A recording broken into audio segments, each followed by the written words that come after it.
mean, Patrick, your voice is a bit not Just clear.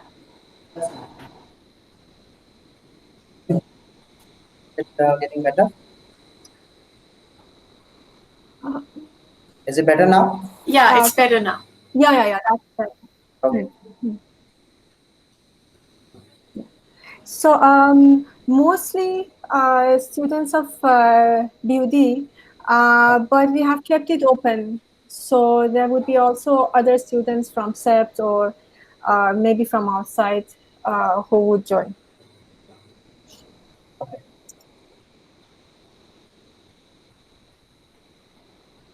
In fact, I think INI has also posted the the invite on their websites and Instagram. Oh yeah, I didn't know that. Yeah. To check now.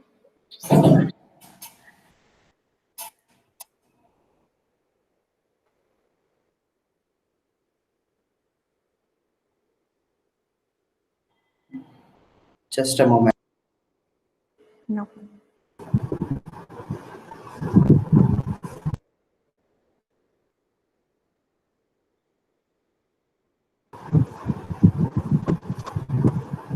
Oh yes, I'm seeing on INI Instagram.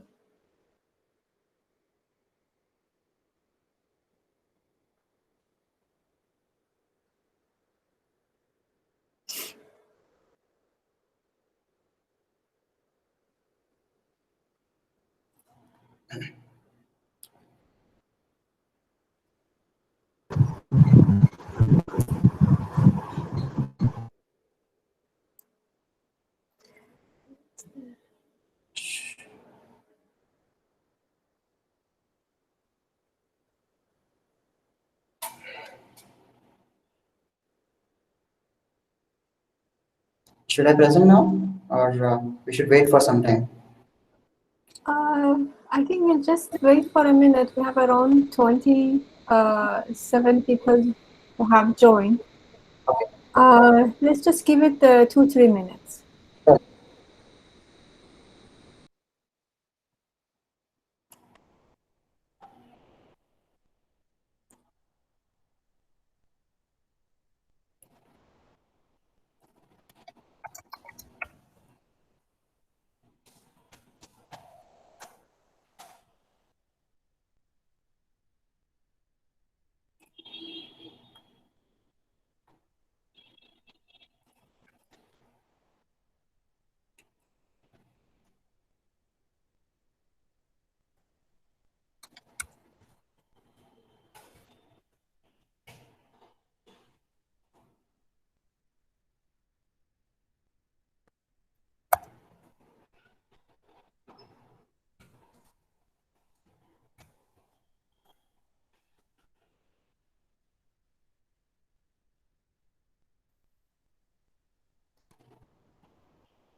Patrick, would you by any chance have a microphone, like a headset?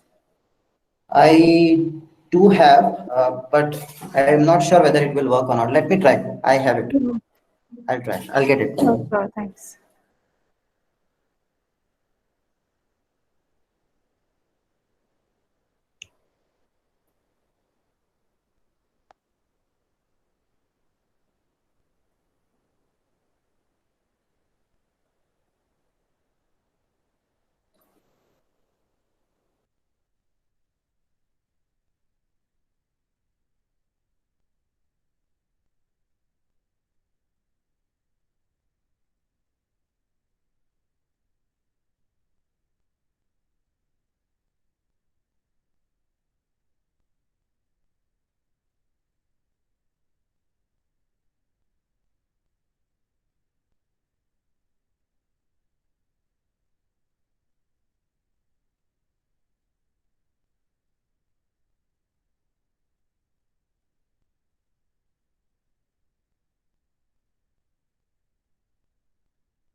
Is it better now?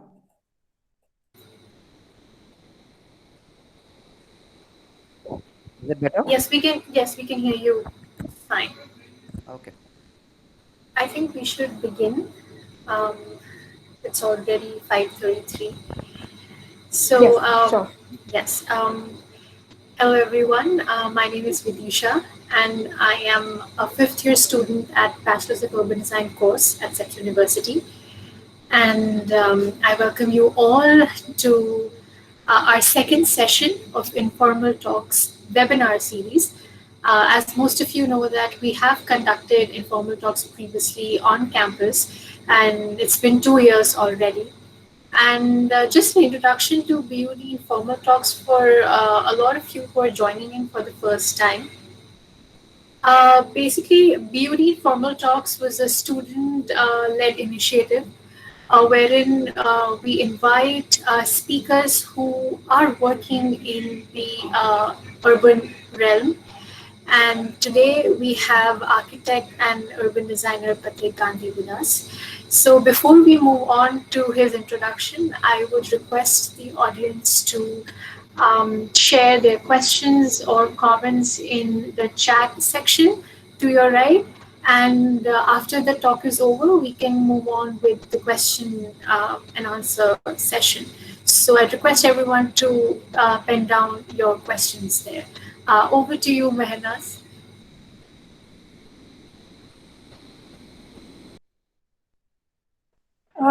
Thank you very much. Um, okay, am I properly audible? Yes. Yes. All right, great. Okay, good evening, everyone, and welcome. Thank you, Patrick, for accepting our invitation. You've always gracefully agreed to contribute to whatever academic engagements that we've asked you to. For those of you who may not know Patrick, I know him personally as a calm and cheery person. He is, I think he's a very thorough person and he has a good eye for details. Professionally, he's an architect and urban designer. He studied at CEPT University and National University of Singapore. He has worked with leading design organizations and governmental institutes in India and in South Asia on a wide spectrum of projects that encompass master planning, urban design, landscape, and institutional projects. And he has worked on public projects in various cities inside India and also in Singapore. And that experience he has carried forward with him to his work in I&I Design Studio at Ahmedabad, where he's currently engaged on projects of tourism master planning, urban infrastructure, waterfront development, and landscape projects. So, Patrick, thank you very much again for accepting our invitation, and we are all very eager to hear from you. Uh, Thank you for very warm introduction and Mehnas, I think we have had a couple of interactions after I came back from Singapore, and it was really Yeah, pleasure whenever we had academic enrollments for one way or the other.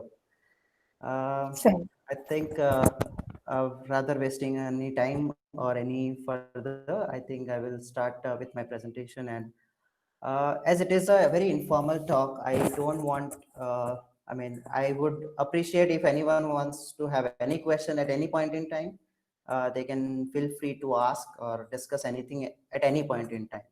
I will be happy to answer at the on the spot, or it can be at the later part of the talk. So for the presentation part, I think I'm not sure whether you can see my screen right now. Just confirm once, then I can start. Can you see my screen? Not No, yet, not Patrick. yet. Okay. Let me know once it comes. Mhm.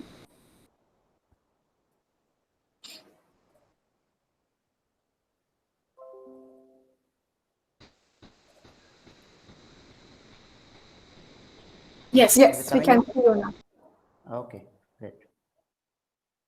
So,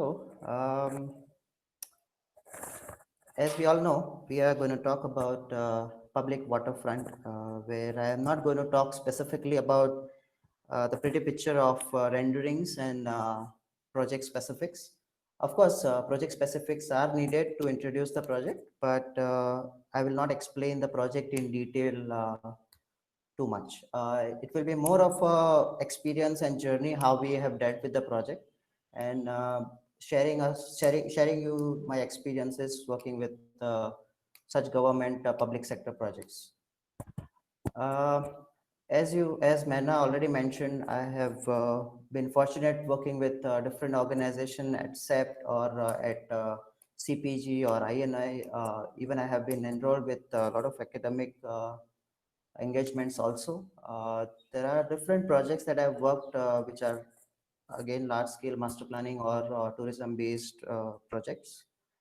In today's talk, I will specifically talk about four of this project which are related to waterfront.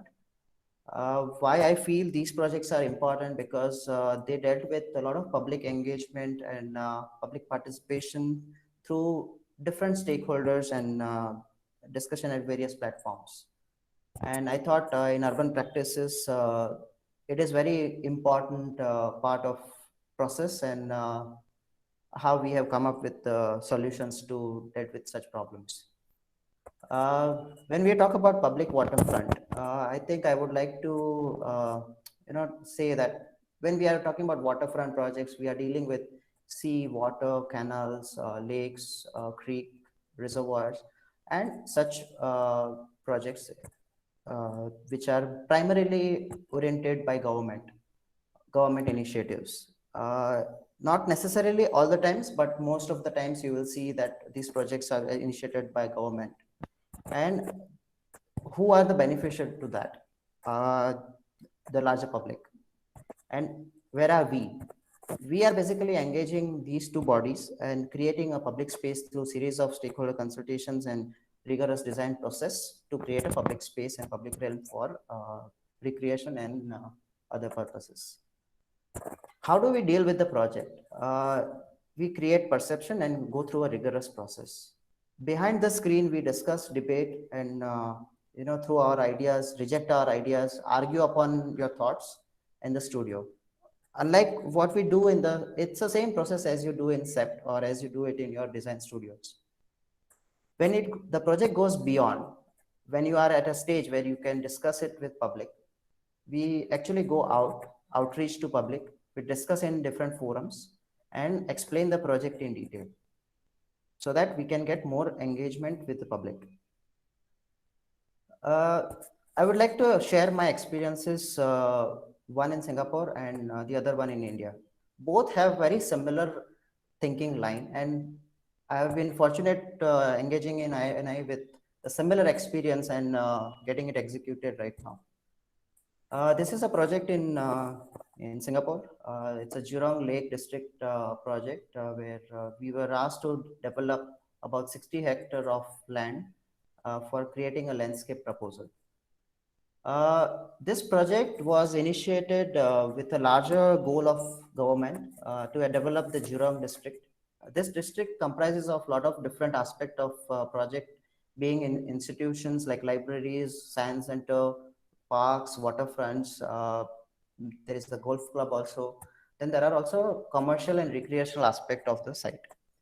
Although this project that we specifically worked on is a landscape project, but it is a part of larger master planning development by government initiative to create a public realm.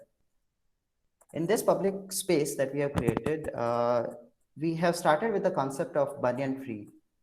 It is a very unique form of riverine development back in history, where banyan tree was part of river landscape. Although this is a lake, but it is part of a larger river stream. So we thought we can take this approach of banyan tree and then extract the information out of it by identifying strengths and main roots to create a vein within the landscape that actually nurtures certain pockets of spaces which are going to be public use. like you see the red strand in the park that actually depicts the strands of a banyan tree, and the white spaces that you see are the nodes where public spaces are enriched. Here we started with a lot of different types of renderings as you do to please your client and create a vision for yourself and create a vision for your government, or for that matter your client. Here, the riverine landscape was represented with the different types of species of plantations and trees, and how the beautiful space can be created in the raw landscape currently. It's, the experience can be, enriched by a series of landscape, riverine landscape, marshy lands, where birds and flora fauna can flourish. These experiences were also part of the land, which has been envisioned as a meadow areas with bush of trees and habitats within that. Through rigorous processes and working drawings and creating different kind of consultations and engaging with people, we have managed to create spaces that is prevailing today. Here you can see the reflection of your rendered image and the reality today. So the landscape is, you can see there is a riverine grassland below, and there are trees which are planted, which is going to grow in sometimes in a year. The pathways that is going intertwining into the water, they are reality today, and people are actually enjoying it at its best. The meadowland that I spoke about is also a reality today, where the grasses and the mounds, trees are yet to grow, but you can see the glimpse of tree stems, where people can go inside and have a peaceful environment where you can hear sound of birds and hear the flora fauna talking each other. The sustainability aspect was carried forward in different forms and different ways, by creating natural gabions or using natural materials, creating seating spaces, undulating landforms, and experiencing the water. How do we get to this kind of very realistic approaches? If you have noticed that we have started with a vision of creating renderings and pleasing clients, but we get to a reality, and which is quite at par to the renderings. It goes through a very rigorous public process and public participation, where we put up our work to discuss in different forums. It is also published in different ways of government initiatives, press releases, putting up on websites, social medias, and it comes out as either positive news or negative news, and based on that you revise your drawings and renderings to come up with a solution. So in this project we have been able to fortunate to get to the reality, and you can see it happening today, and people are actually using it quite thoroughly. In fact, some of the areas are much better than what we have envisioned during the renderings. This also this also a point where government initiatives and strong governance helps to construct these kind of projects, which are getting into India right now. I think we have been really fortunate at INI that we have a lot of government projects on waterfront, and we have been able to engage public as well as government very effectively. This is one of the project in India where we are developing 30-kilometer beachfront development at Visakhapatnam. This project came to us through a very it's coming from a cause. The project came through a cause of Hudhud cyclone that occurred in 2014, and this city got devastated because of that cyclone. And World Bank came forward to fund different part of the cities, and different infrastructure project came in picture. And we got enrolled into this project about 2 years ago. The project actually comprises of 30-kilometer stretch that I spoke about, starting from urban edge of city to the rural end of the larger Greater Visakhapatnam. The landscape of this space is ranging from hardcore road with a very strong retaining wall structures to a very soft and sandy beaches, hilly terrains, as well as very actively used public spaces. We have also come up with a lot of different intervention areas based on the needs of the space and needs of the community around that area.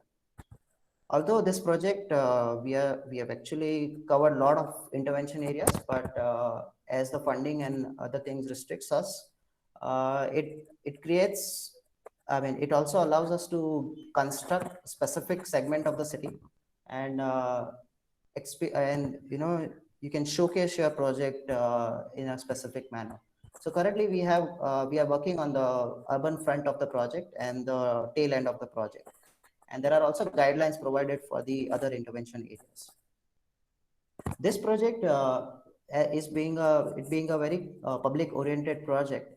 We have to have a lot of public consultations, community participations. We went through a lot of online surveys through social medias and government website portals, as we seen in the project of Singapore.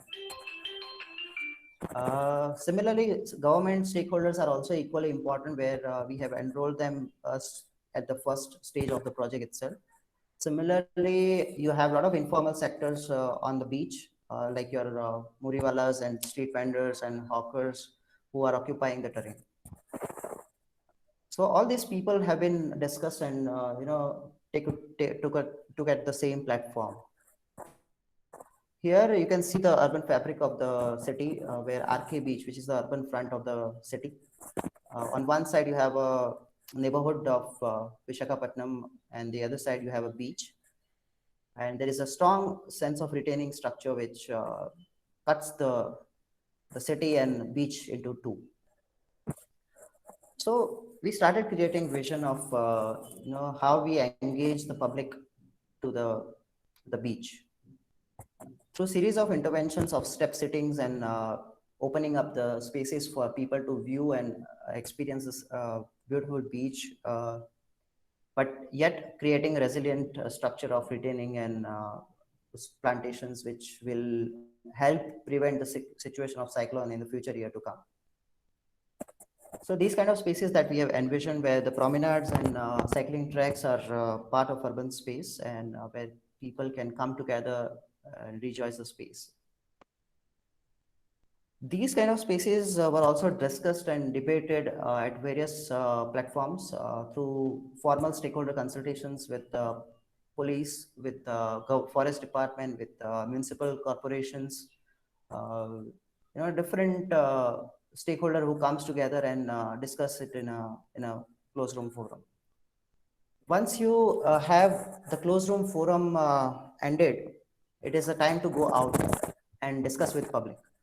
So here at INI, we have actually presented this project in different forums where a lot of public engagement came together. They are also thinkers, they are also writers, they are also press releases which criticize your project, which supports your project, and the story goes on. As I mentioned, this project also deals with a lot of different communities. There are also fisher communities who are less privileged as the urban areas. So it is important for them to engage in the process also. How do you engage them? You create their own habitat and show them how you are going to improve them through a series of small interventions, but yet effective enough. This is one of the area where we are trying to build a cycling track which goes across the city and helps to enjoy the experience of beach, yet you can also go inside the community and talk to them. Similarly, when you are going to the rural area, you also show them how the resilient structure will help to prevent from the cyclone and the next round of disaster to come. The heritage structures are also taken into consideration, where you are also experiencing the beach through step sittings and protecting your heritage. This was also discussed with different communities and how they are going to get benefited. There are also videos and audios taken from them. There are also forms that we got filled up. We also have to take local helps because language is one of the barrier. As we speak Gujarati or English, they don't speak that. Um, so with the local help and public engagement, it is important to go out like on a on a tambu where you are exposed to everybody whomsoever pass by, and you have to explain your project and see what the reaction comes. This also requires to be discussed in a local language, so you create a boards and panels which helps them to understand the project. uh, Again, taking their own context, you can point out this is my house, and then in front of that you have a wonderful promenade and cycling track going to come. So once the public outreach is out, you see different reactions coming in. Some are positive, sometimes it can stall the project, but we are fortunate enough to get positive responses from the community so far. Uh, this is also one of the unique project that we have worked with. This is in Surat. This is about 102 hectare of master planning project, which is a public space on the area of Dumas. I'm sure you might have heard the name Dumas, and people from Surat might know about Dumas as a space. So when you have such a large site, 102 hectare, you don't know what to do with it. You go to site, you hardly understand anything, and it is very difficult for us to start designing. So what we did, we hire a drone to understand the spaces where how the public is coming and how the space is occupied, and what are the actors, who are the anchors, and in space creation like this, you have temple, you have hawkers, you have beautiful water in front. Sometimes the water is not so beautiful because people know Dumas as a muddy area because of the backwater and the high variation of tide. So sometimes you get this kind of beach. Now because of drone photography and things like that, we could manage to understand the site much better, where the area has very diverse kind of landscape, where one side you have forest with a lot of trees, and the other side you have a barren land with nothing happening, and the other side you have sea. So you started sketching, and you do same thing in Sept or any other design studio. You come up with some sketches and very initial ideas, and come up with a master plan and how the spaces are going to created. You have regulations of CRZ, how you dealt with that. I'll not go into the details of that, but that also impacts how you create your landscape and build spaces. Then you present this kind of ideas to your client and your government bodies, your honorable chief minister, and you get going through consultations. You show different pretty pictures of how the street is going to be, how spaces are going to get created. You also present this to stakeholders so that they can have a better understanding through existing conditions, proposed conditions, how the linear boardwalks and cycling tracks and uh, decks can help benefit the community as well as public at large.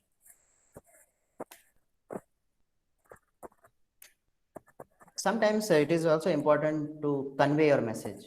You are showing this pretty picture, but maybe some people, technical person, won't be able to understand. So you show how the conditions are changing at different places and how the linear road or linear spaces are going to get connected. I'll not go into the details. I'm just showing certain examples of conditions that we have, or certain kind of representation that we have done in order to convince someone. So you show how the driveway, how the cycling path, how green spaces, how bicycle track will affect the space, and how it will be varying from condition 1 to 4. How do you represent that to a government person, a technical person who don't understand renderings, neither your drawings or neither your sketches? So you take their drawings, you show how things are going to be, what all things you need from there, and you represent in a very boring looking drawing, and you know then you will get an information that you desire for. You discuss the same thing with your stakeholders, your clients, your different people who are going to contribute to the project, and then you go outreach to the site, you discuss the project, you show the site, you show it to different people. Sometimes your car bonnet becomes your discussion table. Sometimes your chai wala can become your key stakeholders who will give your insights about the place. Sometimes his own space becomes conference table, and then you go out to discuss it again. Sometimes you have workers who will help you to demarcate your site, and then that's how you understand the site and you get the surveys done and get going with the design. This project currently is at a design stage, so I don't have the construction project right now or construction images right now, but it will come to reality in some time. This is one of the project that we are currently enrolled with, where we are developing a master plan of 920-acre tourism project in the district of Puri in Odisha. I'll not discuss in detail too much about the project because this is at a approval stage of final master plan. But just wanted to highlight to you that sometimes these kind of large scale project also deals with a lot of regulations and a lot of inherent heritage of the project. So this project was done some years ago. There are a lot of permissions got approved and taken in a lot of years, like about 10, 11 years. A lot of processes went through by government and initiatives to come to a conclusion of the existing master plan. But this master plan was designed in 2008, so there was a need to look into it again in today's context, and how the project can be re-envisaged, keeping all the approvals intact and deliver it, the final master plan only in 3 months of time. Or then later the design development will start and then execution. This master plan takes into consideration the topography, hydrology of the place, how the current landscape is, how the sand dunes and other species are already there in the site, and creating a public tourism project. I'll not go into the components of it because it is yet to approve. Uh, then there are natural depressions which allows us to create a public spaces where you can create plazas and water bodies, and how the natural depression of the site can help you to create a wonderful space. Then sometimes you also need an anchor where you have a public space where a lot of activities, a lot of crowd, a lot of people can come and activate the space, because currently it is on the suburban part of this city, and you don't get much people around this area. So you need to create an anchor for people to come to this place and then experience the beach, which is currently a very beautiful beach. If you happen to go there at some point in your life, then there are these series of renderings which helps to understand the space better. Then also we have to get into the statistics, how you are going to match the existing approved master plan, and then how your master plan is going to improve, and yet creating the same scenarios for tomorrow, creating scenarios for approvals.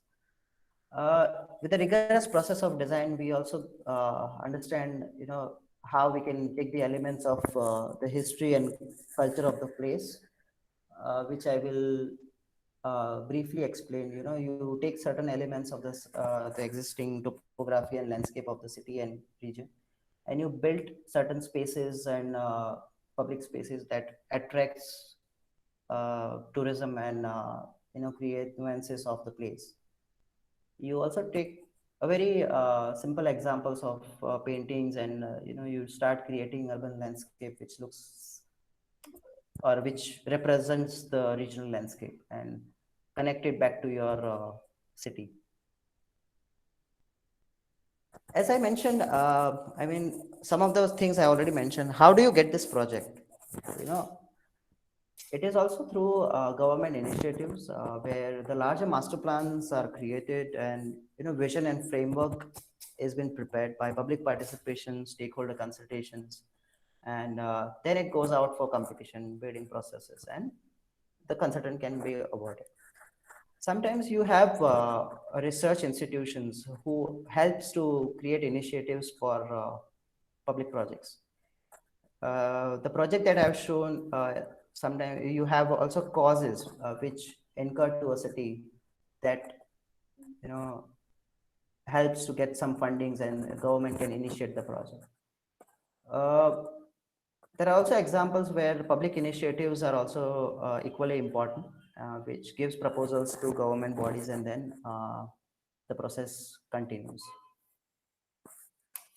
How do you construct the project? You have once you get awarded, you do a design development as you do it in the studio. Then you have a lot of public participations and regulatory framework by which you have to envisage the project, and then funding institute also guides you to the process. Then it goes to the tender, and then you have cost, and then you have contractor get on board. You have again execution work, then again public participation comes in place. I'm not saying that this process that I'm talking about is the thorough process.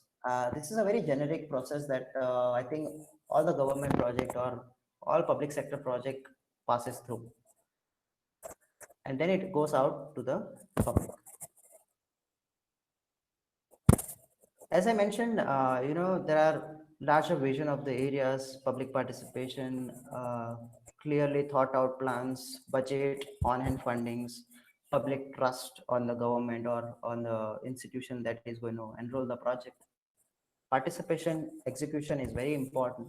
Um, and again, all stage discussions are also equally takes into consideration. So there are also key areas where I think it plays a major role in putting your vision in place. But I think on and above, strong governance, who is going to float the project, or who is going to look after the project, and a comprehensive collaborative practice will make the project success. If at any point in time, if the governance is weak or collaborative practice fails, then project can be on stall, or maybe it can it can hold for years. So I mean, this is not I mean, I'm not saying this is an underlying solution, but this is what I've experienced through different projects that I've worked upon. Sometimes if government don't show the interest, although you have a lot of interest to build the project, but maybe the project will not go ahead. Or if you don't show collaborative practice or collaborative solution that binds everyone together, then also project can be devastated project. So as a we professional practices, we deal with a lot of infrastructure, a lot of public consultation. Sometimes we also takes into consideration environment and public participation, outreaching to different communities, creating traffic and public infrastructure, and a story goes on. And as project demands, I think we have to equip ourselves to come up with creative solutions. So as the project moves, and you deal with different solutions, and solve different urban issues, and provide spaces for urban communities, you deal with the physical condition of the site, economy, social infrastructure, environment, etc. But I think one of the what my learning would be, I think one of the main aspect is the stakeholder consultation, where you actually go out, discuss with people, satisfy their needs, desires, while creating public spaces. I think uh, that's what I would say for the project that I have worked with. And you know, I would like your reactions and thoughts on on such projects. I'm sure you might have worked on different projects so far as a urban practice or as urban studios. I'm sure you have worked with different practices during your internship. I think it would be good if you open up the forum. Sure, sir.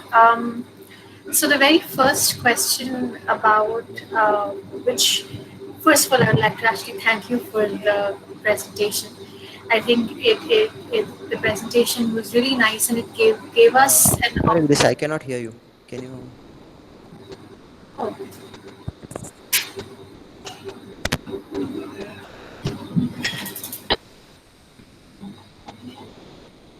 can you hear me now? Yes, I can hear. So I would like to thank you for the presentation. I think uh, it's always nice to have different range of projects while we are on informal talks, and with your presentation this is, I think, after really long that we looked at uh, projects that are, projects at the city scale, or such large scale projects, if I may say so. So the very first question that I have is that when we design such huge projects, I mean, there are so many stakeholders involved. How do we choose the programs that are going to come? So, for example, if it's a riverfront, how do we decide that what kind of building typology would be there, or if we want to, what vision should guide this project forward? I think it requires a lot of feasibility studies and understanding of spaces, understanding of need of people around. So project which are of a city scale, before it goes out for consultation, or before it goes out for any consultant to take it on board, I think the first stakeholder, whomsoever wants to initiate the project, have to have a very clear understanding of the spaces. Like you have spaces, I mean to say, is the social fabric of the city. Spaces, I mean to say, is the economic background of the place, the natural aspect of environment and other communities around you. So once you have a certain understanding, you can propose certain components that would trigger the discussion. So before you start designing, I think it would be good if we show certain character images, or certain type of project, or certain type of programs that you will want to create in this kind of fabric. Then once you create that framework, you show it to public, you show it to the community that you are going to serve, or show it to the first stakeholder, be it the resident of the place, be it financial organization of the or funding institutions, or sometimes developers. Developer, I mean to say, is either it can be hoteliers, or it can be commercial developers who wants to build maybe commercial spaces, or there are also developers who would actually help fund the public spaces. Like you have let's say Law Garden is one of the example, where you have Ashima who is funding the project. Like likewise, there are Reliance, and there are other stakeholders who will actually help fund the project. So you approach them, you get their buying, whether it is feasible for them to you know get going these kind of project, because these kind of stakeholders will have a much better understanding of market, what the people's needs are. And then once you float the project, then it might be a very fruitful success. And once it doesn't, I mean, the story doesn't end there. Once you have a proposal, you also have to go outreach again to showcase your idea, showcase your work, and see how the feedbacks are coming in, and then modify and tweak your project according to the needs. That has, I mean, whenever you are working with the public sector, be it urban project, be it planning, be it whatever urban inserts that you are going to make. Inserts can be very small, it can be smallest bench, or it could be smallest tree in a city. But once you go through a discussion and a dialogue, then you will have a success in the project. So how do you dodge, or if I may say, balance expectations from different stakeholders with projects? I mean, at such scale. As I showed in the presentation, you have to get buy-in. You have to show how things are going to be benefited to them. You have to, let's say, if I'm talking about fisherman community will have a very strong community sense, and they won't allow people to barge into their spaces.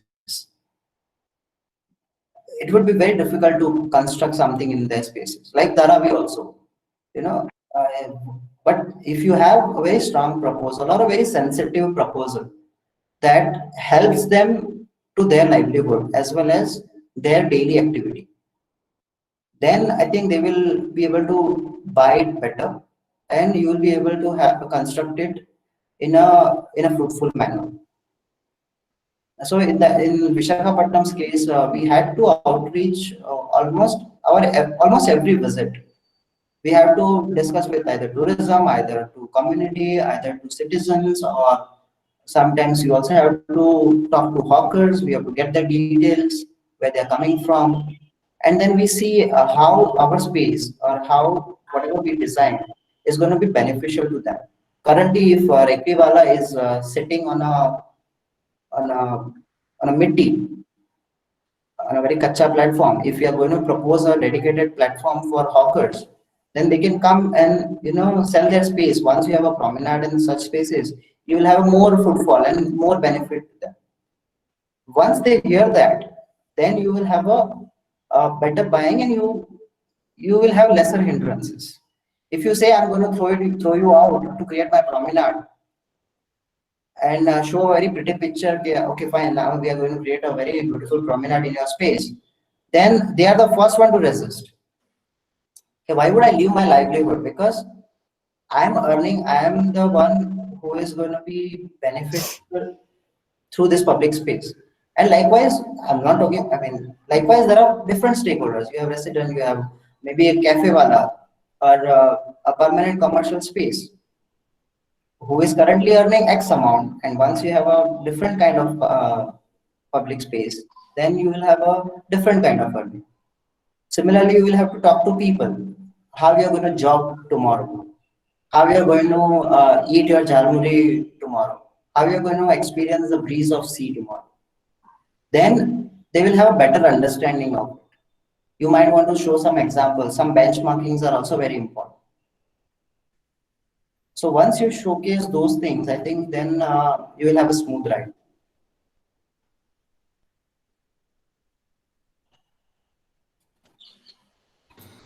I think Mehnaz has a question with the same subject. Go ahead, Mehnaz. Yes. Yeah. Thanks.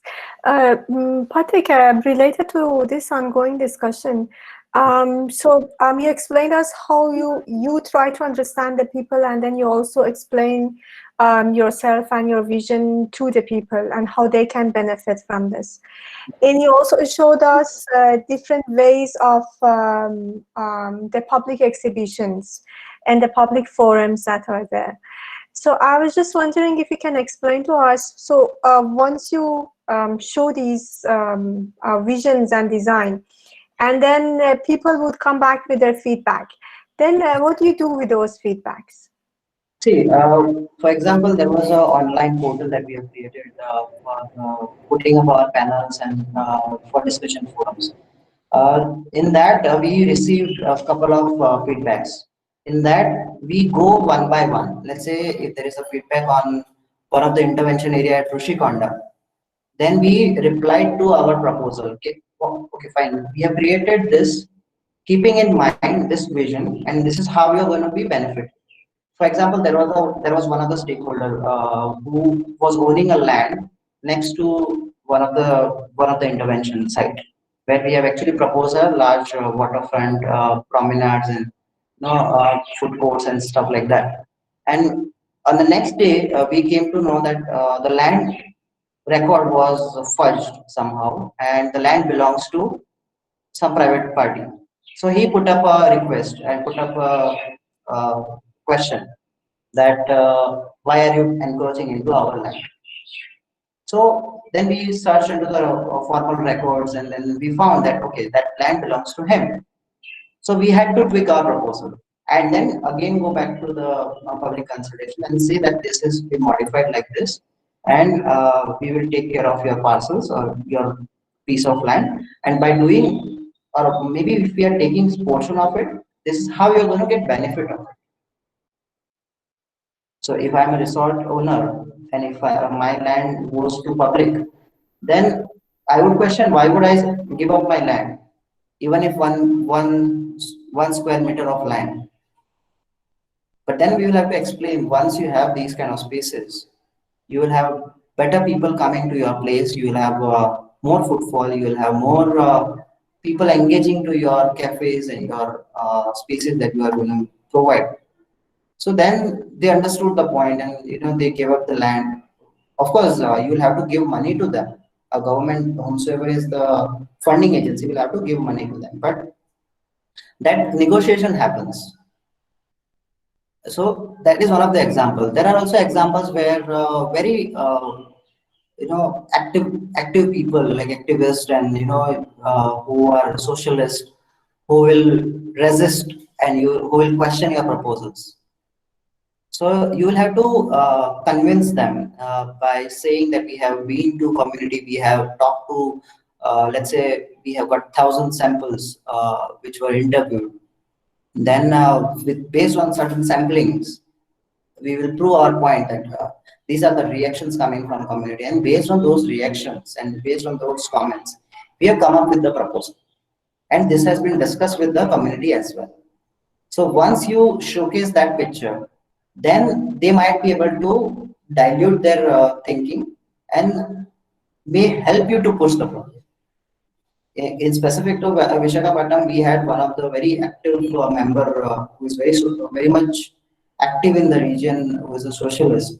We had to please him. We had to buy in before the project starts, because we knew for the fact that he is going to be the first person to resist.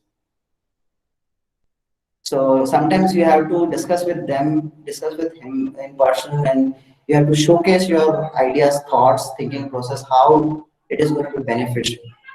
We are not here to destroy, because the first impression for any urban project is that you are going to destroy mass peace.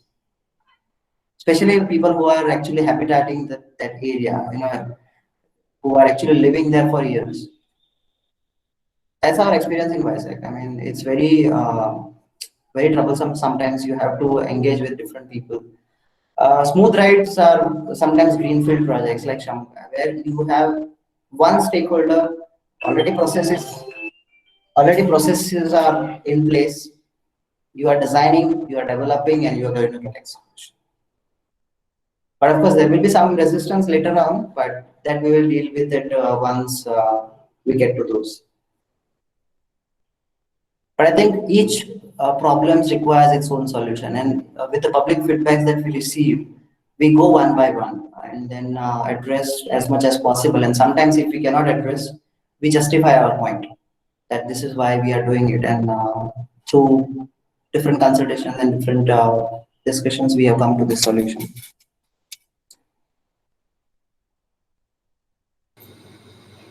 We have another question from Ria.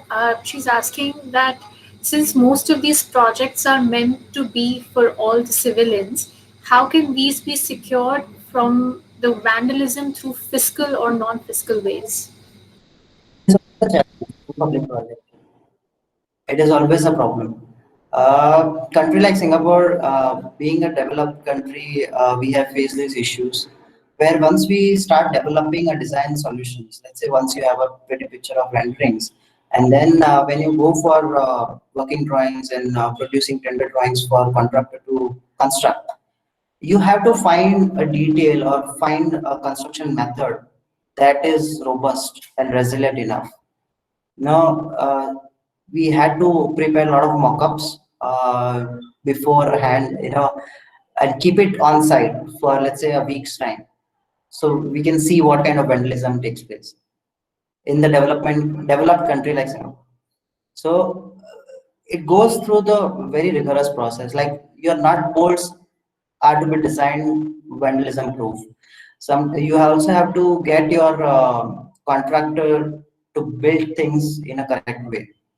You also have to specify your specifications of contracts in a way that contractor will build things in the right way so that it doesn't go through vandalism.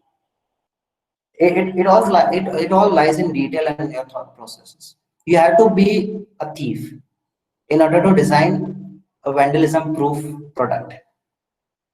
You have to think like a thief, seriously.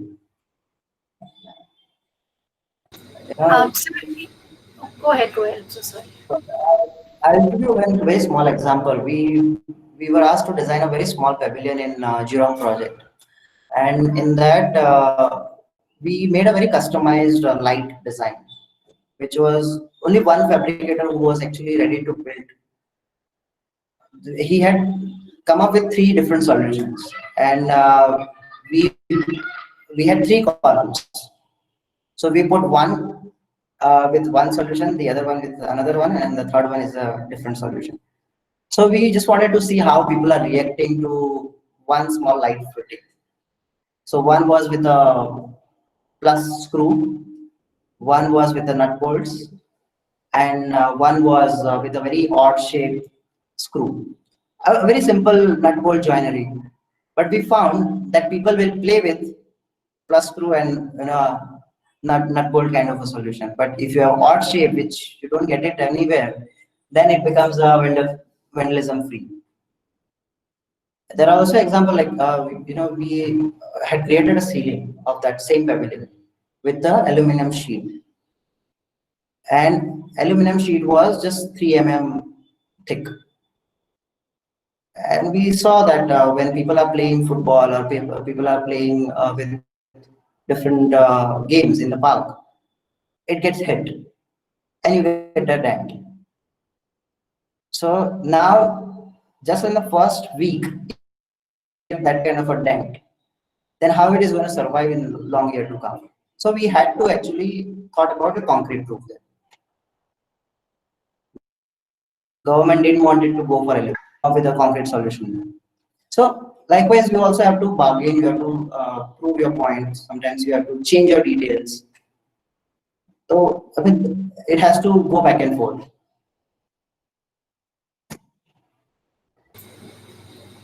Sure. So in continuation with this subject, so when you're talking about the details of a project, I mean,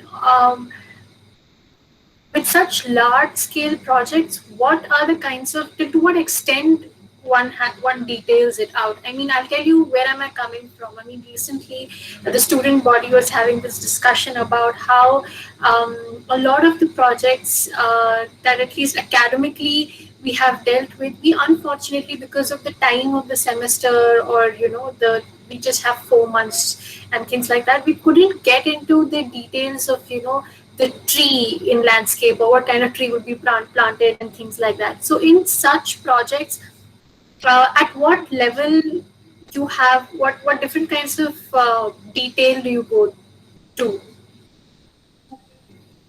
Um, I mean, we at ITI also goes all the way up to 1:5 details. And there are also typical details that you build through your practice and through your experiences. So if I have used, let's say, certain examples of detail, which is robust enough in one of the project, that I will apply to the say to my project coming next. Of course, I will do very minimal modifications, but I have already built a series of details which have proven in time to come, and that you can actually build upon. That is one of the aspect. If you are detailing it out, you also have to be smart enough. If you have, let's say, 920 acre of master plan, you don't go ahead and detail out each and every corner of the place. You start with one segment of the site, detail it out to the max, and then say these will be in a module that one contractor will be able to understand. A specification that you create will also be robust enough that you can multiply n number of times. Or you can say I have created five, let's say three different details, A, B, and C. In some areas I'm going to apply A, B. Some areas I'll say A, B, B, C, C. So you only need to create three details. That is very manageable, and then you repeat to create a holistic picture of the place. So it is a very you have to get experience enough to get to that level. You cannot possibly detail out 12-kilometer long road. You have to have a typical section that will go from chainage 0 to 100, and then from 100 to 200 the chainage varies. So likewise, you will be able to construct a road or construct a space which it is manageable then. Okay. So the next question is that how different is learning and practicing urban design in India and abroad? Will come. But I think I would say I'm really fortunate enough that I have not seen major difference.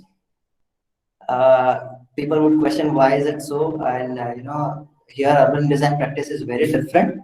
But what I've experienced in Singapore is what I'm experiencing in India. I think execution part is a key challenge that I'm sure India is going to face, and I'm sure we are going to face at INI. That you don't have much control over construction aspect in India, unfortunately. Although you can with very controlled specifications and contract administrations, uh, but there are a lot of challenges of urban as well as rural areas where people will have their own say, contractor will have their own way of working. There is yet not found a very strong governance in our government bodies. Although there is a hint of it, there is a starting point that is coming right now, but when you go to the ground reality, there are also people who don't understand drawings, who don't understand specifications, who don't understand sites. So, so you have to face those kind of challenges. I think that's where our professional needs to really buck up, and we'll have to get hold of the construction aspect of projects. We are really good at technical aspects. That's what I've experienced back in Singapore. That when we were asked to detail out certain areas with technical solutions, I think we are much ahead of them. Although their solution looks much finer, but when they are really good at conceptualizing and making it execution and making it into execution. But who are the best people who are actually driving their good products? That they are the suppliers who supplies, let's say, precast concretes, or who are supplying products like steel, or who are actually in the prefabs.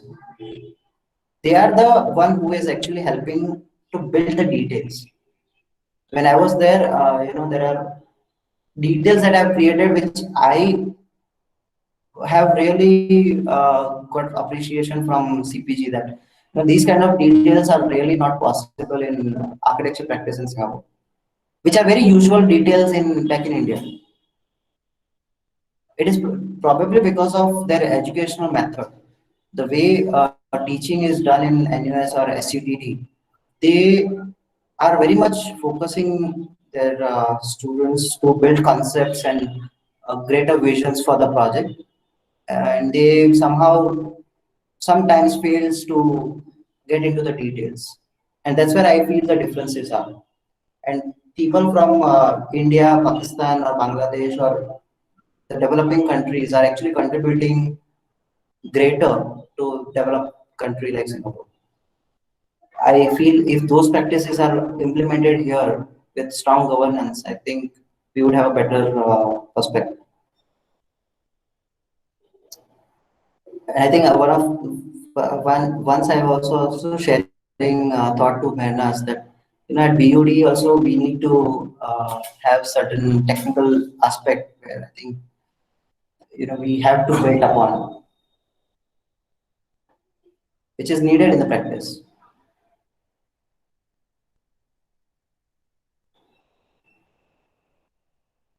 Sure. Sir, the next question is actually related to the policy, and it talks about that. Just a minute.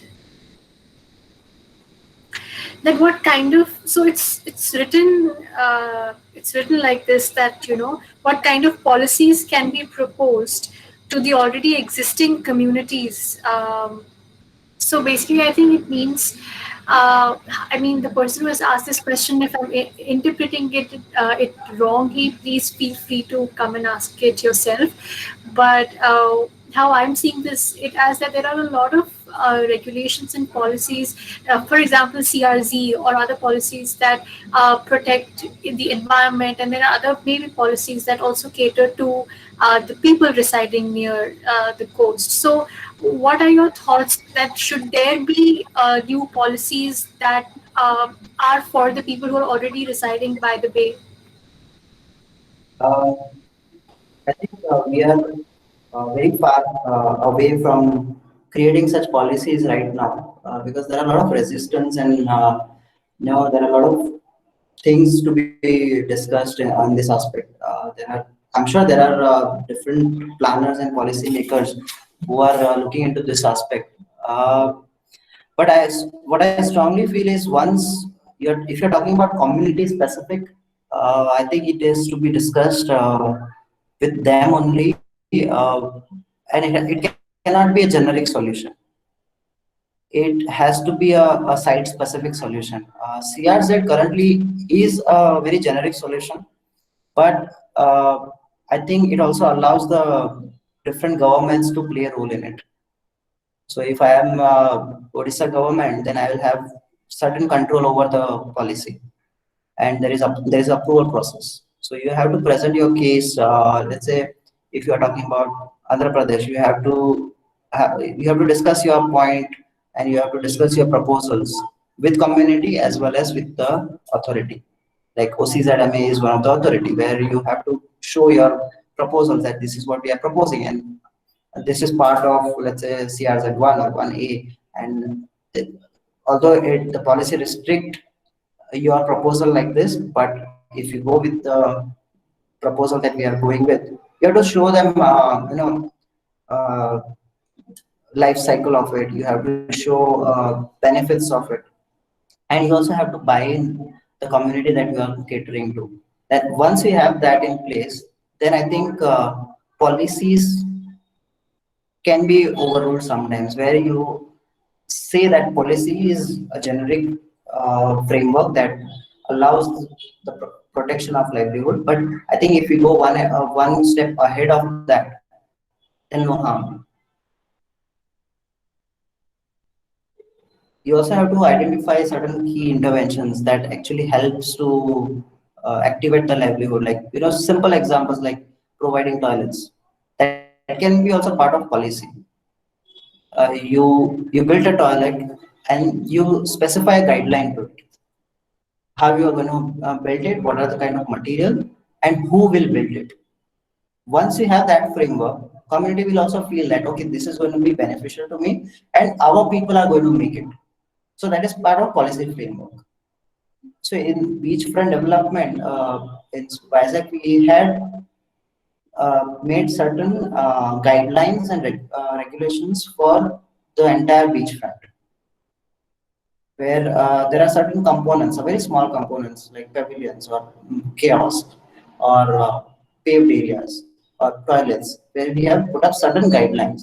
They are not mandatory, but they are good practices where communities or whomsoever is going to build in later on, they will get advantage for people to come as well as through the policy that we have created.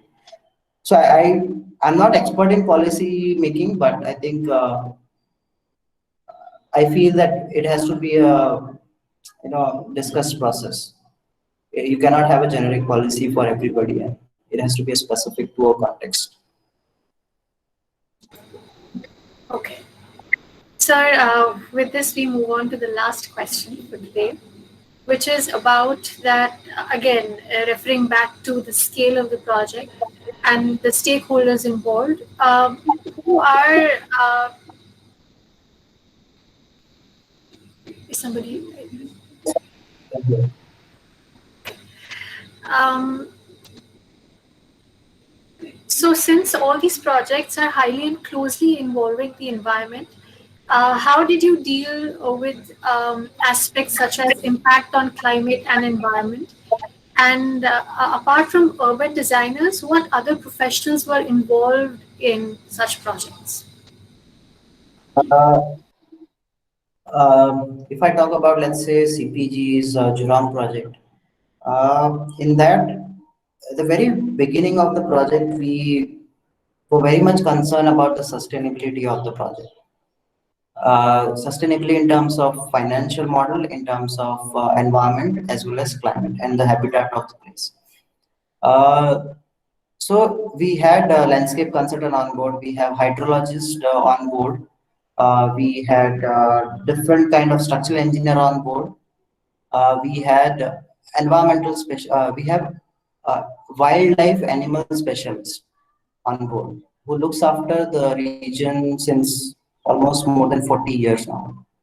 He's been observing birds. He's been observing the kind of reptiles and animals are found in this region, and then he contributes to the design process. Whether the martial lands are successful or martial lands were found in the back in history. So you also have historians. You have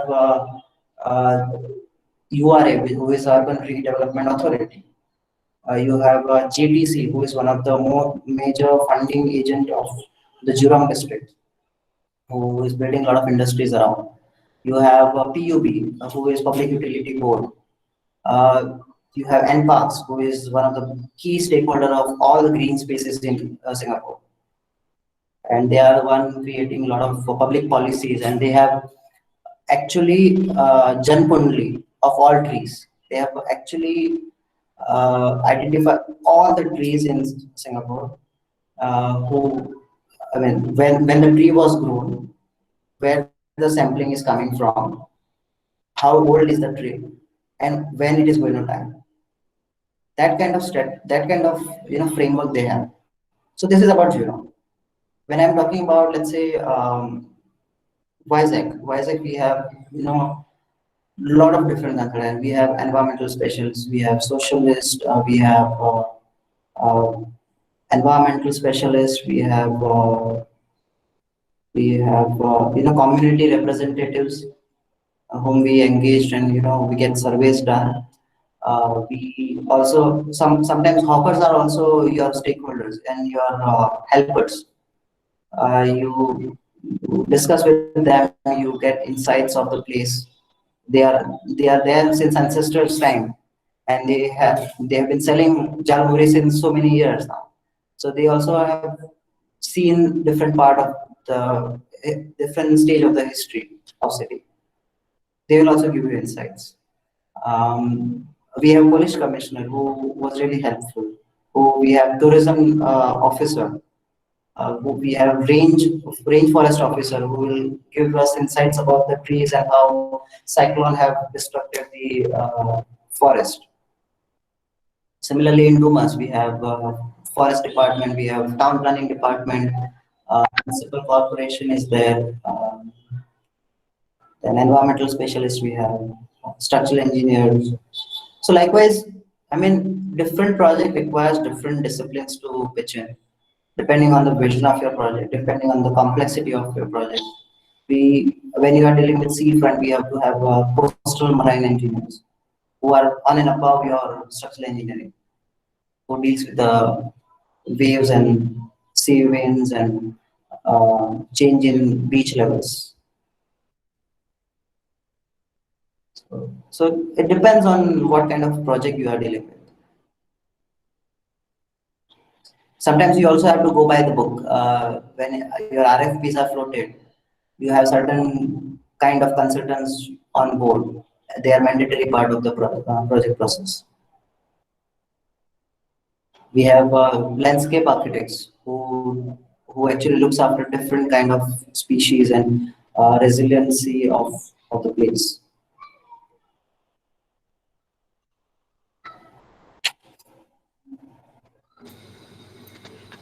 Thank you so much, sir. I think with this we have come to the end of our presentation.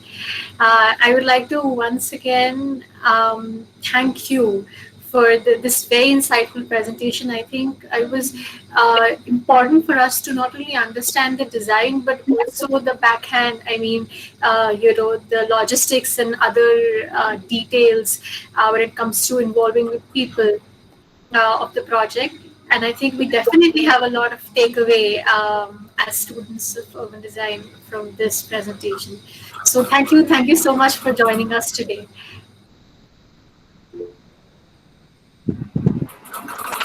Thank you very much, Patrick, for the time you dedicated to us and for the patience by which you talked about all the insights, all the what happens really behind everything that we see.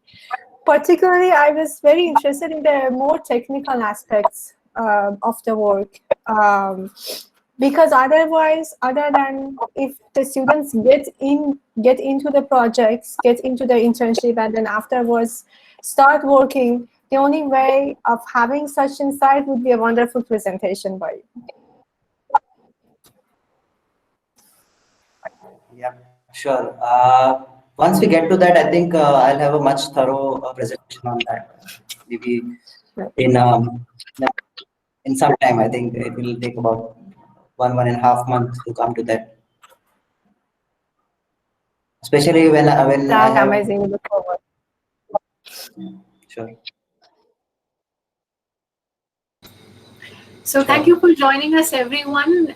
We will meet you next week with another speaker and another talk on urban design and urban realm. So see you until then. Have a happy weekend. bye. Thank you very much, Patrick. Bye, everyone. Have a good day. Same.